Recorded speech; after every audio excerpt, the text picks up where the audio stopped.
Hey, I'm Benjamin Verbacek, lead pastor of Community Evangelical Free Church. I'm also the managing editor for Gospel-Centered Discipleship, and I'm coming to you in Season 2, Episode 3 of what we call the Writers Coaching Corner, where I talk about one paragraph that appeared in one article on our website the previous month and what was going on in that article that was helpful from a writer's standpoint, and how do we get some of that writerly goodness into our own prose. This month I'm talking about the principle, good writing answers questions. Good writing answers questions. And so I'll just go straight to the article that I was talking about. This one is sort of a strange article to use because it's not really an article per se, but it's on our website here, Always Longing Book Launch. And so we publish books periodically, maybe a couple a year. And so we recently published Stephen Morefield's book, Always Longing, and subtitled Discovering the Joy of Heaven. And as I scroll down here, you have endorsements. This is just telling you who endorsed it, a little about the book. But I want to zoom into the paragraph, if you will, that is the table of contents. So there's an introduction, why I didn't want to go to heaven, he says, and we ran that as an excerpt later in the week. But here are 7 questions. The book itself is organized around these 7 questions, 7 chapters.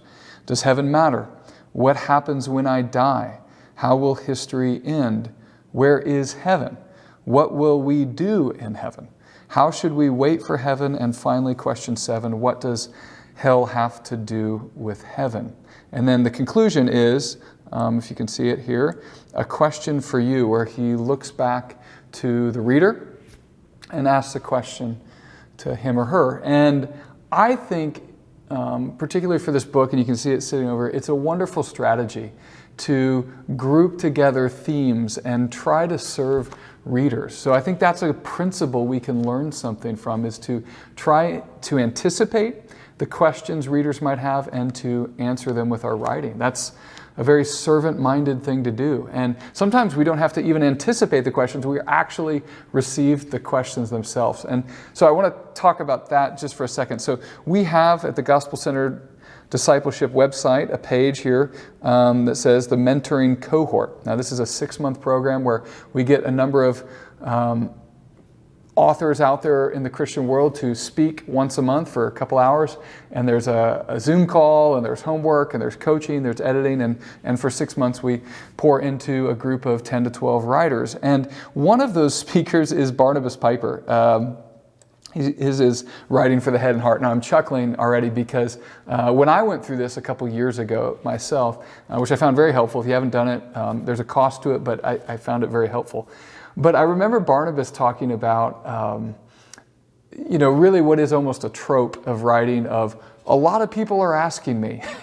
He was saying, and he sort of couched it, a lot of people are asking me how I'm so smart or why I'm so good looking or what, like all these things that he says no one's really asking that question. It's just a way for writers to tell readers the thing they really want to say, why I'm so good looking, why I make so much money, why I'm so smart. Like, okay.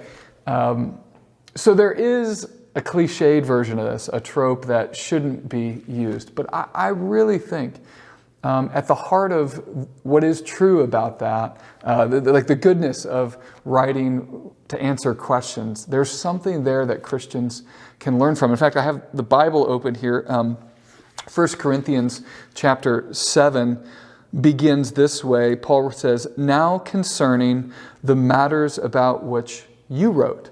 So they wrote to Paul and said, we want to know about this. And there's a long chapter about marriage. In fact, verse 25 in that same chapter says, now concerning.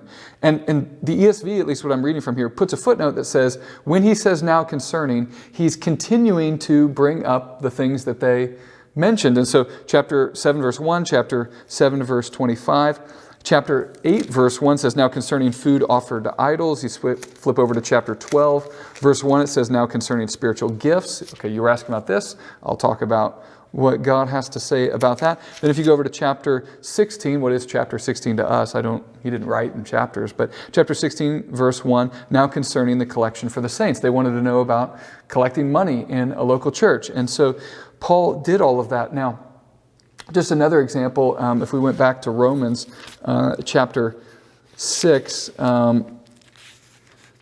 chapter 6, verse 1, the section about living for Christ and baptism. What shall we say then? Are we to continue in sin that grace may abound? Now, here, we don't know whether someone was really asking this question or he's simply anticipating the questions that his opponents might have had. But what we do see is that in the letter of Romans itself, over chapters 3 through chapter 9, there's 7 instances of Paul saying, what shall we say? Or what shall we say then? And he brings up a topic. And again, I just think what godly writing does, what helpful, servant-oriented writing does, what good writing does, is it tries to answer questions. And so there's an example from Scripture. There's a book doing that. I want to give you a few articles. Actually, I'll start with a YouTube. I just stumbled upon this the other day. This is Alistair Roberts. He's a theologian, I think, in Scotland, England area. I know it's not an area. I know they're distinct, but I'm not sure where he's located. That's why, hence the ambiguity. But he says, question and answer number 114, why is the Apostle Peter called Simon Bar-Jonah? Now, I was actually asking that question because I was preaching from Matthew chapter 16, and that phrase is used. Jesus calls him, blessed are you, Simon Bar-Jonah, or son of Jonah. And I was like, what in the world is that about? And here I found a whole YouTube video on that very question. The other day I was, as I do, looking at Tim Challies' a la carte, and I scrolled to the bottom. It's from November 26th, and at the bottom it says, flashback, how I review a book. And I thought to myself, I review a lot of books, sometimes on my own blog, sometimes for other people, other organizations. I thought, I'd like to know how Tim does that. And so I missed this when it was originally posted, but I clicked it. And so this is from 2013, so he may have adapted his method, but it's still pretty similar. But notice how it starts. A question I often receive is this one. Can you give me some advice on writing a book review? And he goes on to do that. Now, I don't think that's like Barnabas Piper. I think if you're Tim Challies, people are probably asking you, how do you review a book? Because he is a well-known book reviewer. I talked about in the Writers Guild, we have a segment on our website. I won't show it, but you can click, and there's a paid subscription. It's very small. We're about 100 of us are in this writers group we call the Writers Guild, and we talk about and answer questions. And I threw out there, has anybody written blogs or have favorite blogs that were questions based? So like a reader asked this, and then we responded. And so Adsum Ravenhill, who sends our newsletters, shared this one, start here, a beginner's reading list. And as you scroll down, you realize that people are going to him saying, I don't read much, but I want to. Where do I begin? And so this series of blog posts is his attempt to do that. Another person in the guild, Jana Carlson, wrote this blog, reader Q&A, so it's just labeled that from the beginning. What should I do if I can't focus and it seems God's word isn't sinking in? So just right there from the beginning, she's telling you what this post is going to be about. I had a pastoral exchange via email earlier this year, so somewhere in May, June, I had preached from a passage about Jesus building his church, and I went back and forth with someone in our congregation just asking the question, like, what does Jesus building his church more broadly have to do with our own local church? And she had seen that, I think, rightly, she had wrongly abused, but she was observing that rightly it has been abused when people say that verse just means their church is going to thrive. So I wrote this post, why the promise that Jesus will build his church does not mean he will necessarily build my church. And so I walk through that passage and talk about that issue. And just a pro tip here, if you're going to do that, like take a private email exchange and move it over to your blog publicly, you're going to want to ask permission for that. I've done that wrongly in the past, didn't do it wrongly here, but I would encourage you to ask permission for those sorts of things.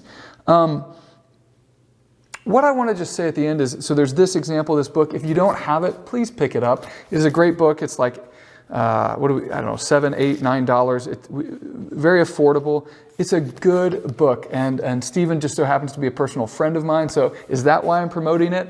Partly, maybe, but not really. I think it's a good book. And when I first heard about the idea and read a way early manuscript of this, I thought, Stephen, this is a good book. You should see if someone would publish it. And gospel-centered discipleship did, and I'm thankful for that.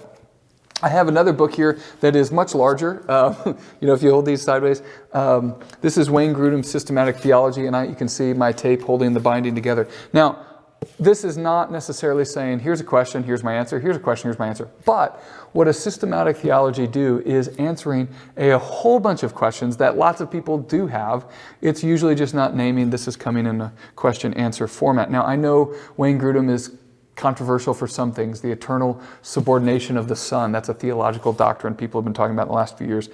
Some political things. But I will tell you, when I first read this book, it was pre-seminary for me. I hadn't gone to seminary yet, and I was reading this. I remember there was a class somewhere my wife was in, and I wasn't in that class, and I was at church in the evening, and I was sitting in this other room, and I said, I'm just going to keep reading this book. And over a long period of time, read through the entire book. I closed the book, and I said to myself, now I know why there's denominations.